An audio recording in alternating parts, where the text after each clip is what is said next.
It's time again for another installment of The Basics, and on today's show, in regards to the Star Trek CCG, I want to talk about cards that we hate, cards that we loathe in the game, that we have been victimized by at one point or another while playing, either with friends using house rules or at tournaments. These are cards that gave us nightmares at some point. So let's get started and I'll show you what I'm talking about.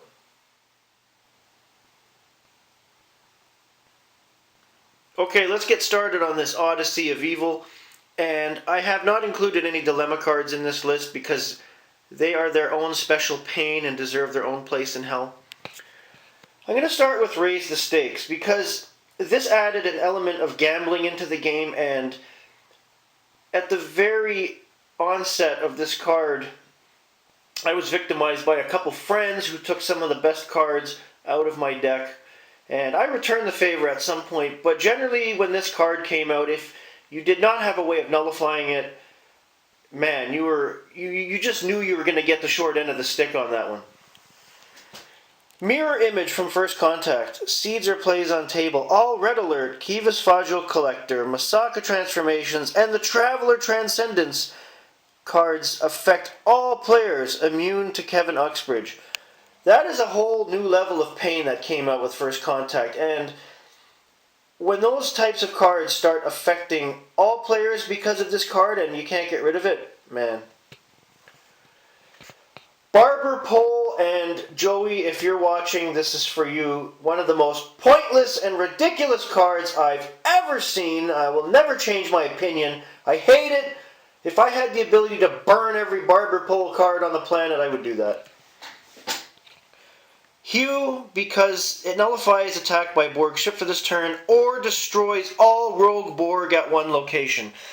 And at the time, if you were like me and you were dependent on the rogue Borg to kick ass and chew bubblegum, this card would single-handedly ruin that. Which brings me to Rogue Borg Mercenaries, because at the beginning of the Star Trek CCG, if you played with someone that had several of these cards and they were the first to put it on your ship, you understand the amount of pain that would cause because you can't do anything else. You're too busy getting your asses kicked by rogue Borg that are on your ship.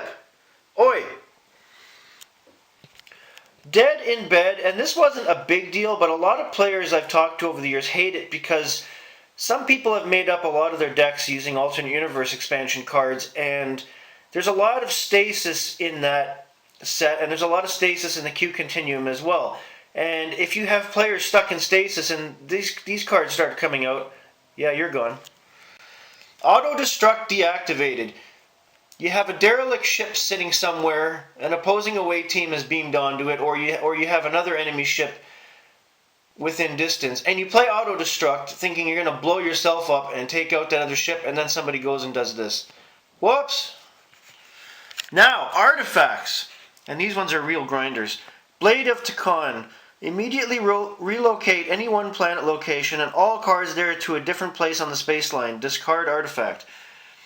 Imagine you've beamed down to a planet, you're about to battle and conquer an opposing away team, or you're completing the mission, and somebody goes and does this, and now you've moved. You're away from your ship, you're away from everything else, you're away from the main part of the space line. You're pretty much screwed at that point.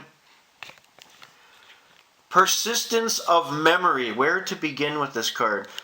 Place in hand until played at any time on Horgon, or Thoughtmaker, or Mona Lisa, or Static Warp Bubble, or Kivas Fagio Collector, or the Traveler Transcendence, or Davidian Door, or Supernova, or Black Hole, or Anti-Time Anomaly.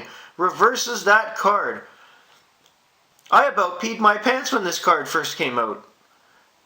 That is one card that probably does more than any other card in the game at this point. I might be mistaken, I might have forgotten about a card or two, but damn, people!